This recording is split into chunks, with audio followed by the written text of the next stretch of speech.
الرجیم بسم اللہ الرحمن الرحیم۔ ہمارا آج کا موضوع جو ہے وہ سورہ فجر کے فضائل کے بارے میں ہے، اور اس کی پہلی فضیلت یہ ہے جنت میں سید الشہداء علیہ السلام کی ہمراہی۔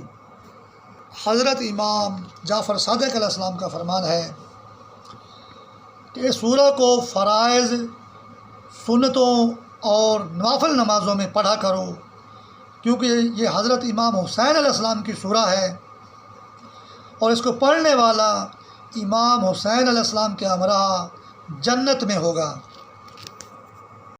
دوسری فضیلت، مولود مسعود عطا ہو۔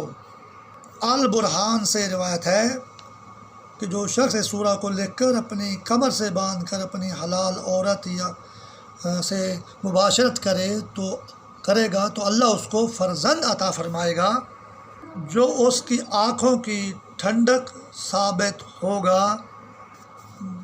بالفاظ روایت دیگر باعث برکت ہوگا۔ روایت مصباح، جو شخص سورہ کو 11 مرتبہ اپنے ذکر پر تلاوت کر کے جمع کرے، اللہ اسے بیٹا عنایت کرے جس سے آنکھیں ٹھنڈی ہوں۔ الہی آمین۔